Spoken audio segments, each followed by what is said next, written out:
Timnas Indonesia U19 dipastikan gagal ke semifinal Piala AFF U19 2022. Hal itu dikarenakan skuad Garuda Nusantara kalah head-to-head dengan Vietnam U19 dan Thailand U19, dua tim yang justru lolos ke babak semifinal. Gara-gara kalah head-to-head, Timnas Indonesia U19 yang memiliki poin yang sama dengan Vietnam U19 dan Thailand U19, yakni 11 poin, nyatanya hanya bisa bertengger di peringkat ketiga. Tentu hal tersebut sangat disayangkan, mengingat pada laga pamungkas grup A, Timnas Indonesia U19 dapat menutup dengan kemenangan telak 5-1 atas Myanmar U19. Timnas Indonesia U19 pun gugur dengan catatan menarik, sebab mereka adalah tim paling produktif mencetak gol selama di Piala AFF U19 2022. Total pasukan Sintayong sudah membukukan 17 gol dan baru kebobolan 2 kali.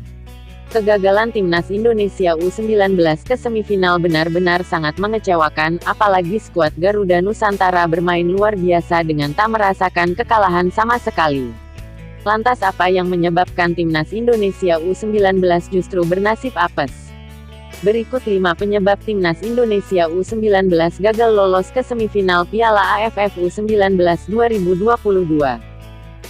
Timnas Indonesia U19 telat panas. Pada laga perdana grup A Piala AFF U19 2022, Timnas Indonesia U19 langsung dihadapkan lawan berat, yakni Vietnam U19. Karena baru bermain, banyak pemain skuad Garuda Nusantara yang belum panas sehingga gagal mengeluarkan permainan terbaik mereka. Alhasil, laga Timnas Indonesia U19 vs Vietnam U19 berakhir 0-0.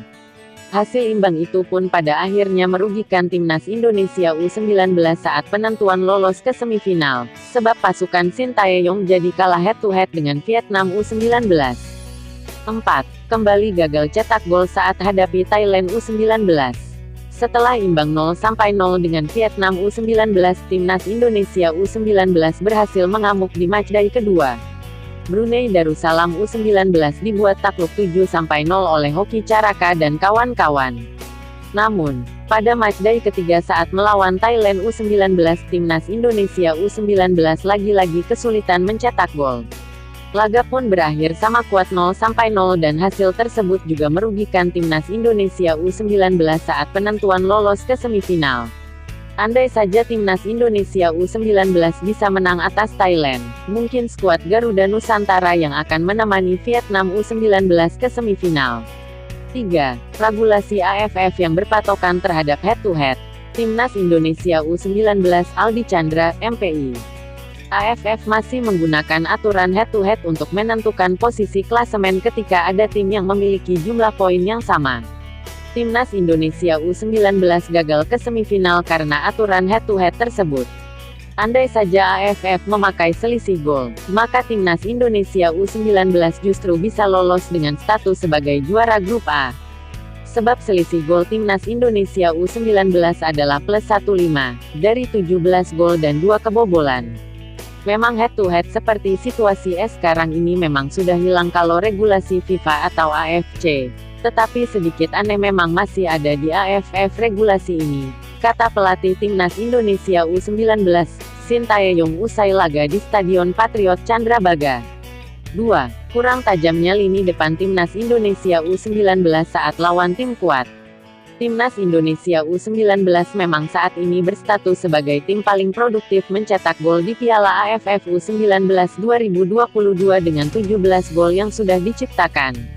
Namun, nyatanya Sintayong tetap tak puas dengan lini depan Garuda Nusantara.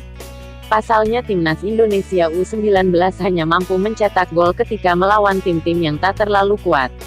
Namun, ketika dihadapkan tim-tim berat seperti Vietnam dan Thailand, Hoki Caraka dan kawan-kawan justru kesulitan untuk mencetak gol. Gara-gara tak mencetak gol ke gawang Vietnam dan Thailand, Timnas Indonesia U19 pun gagal ke semifinal.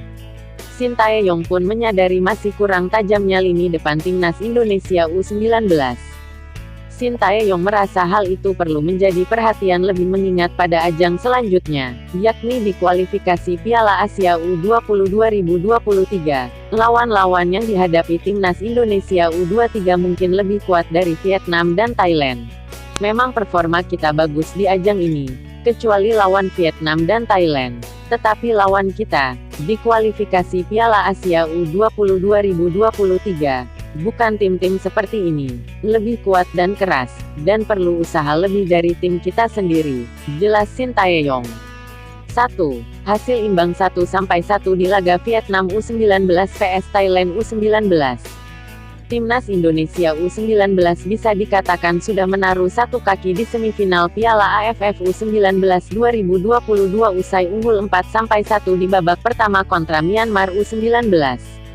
Hal itu juga dikarenakan Vietnam U19 dan Thailand U19 sama kuat 0-0 di babak pertama. Kendati demikian, harapan timnas Indonesia U19 ke semifinal sirna usai Vietnam dan Thailand berbalas gol di menit 70-an. Skor 1-1 jelas tidak menguntungkan timnas Indonesia U19 yang kalah head-to-head dengan dua tim tersebut. Menariknya, ada kecurigaan Vietnam U19 dan Thailand U19 main mata pada laga yang dihelat di Stadion Madia, Senayan tersebut. Sebab ketika sudah 1-1, kedua tim menurunkan tempo permainan. Bahkan dalam 10 menit terakhir, Vietnam U19 lebih banyak bermain di wilayah sendiri. Sementara Thailand U19 tidak berinisiatif untuk merebut. Malahan para pemain banyak berjatuhan yang disebut-sebut trik untuk menghabiskan waktu.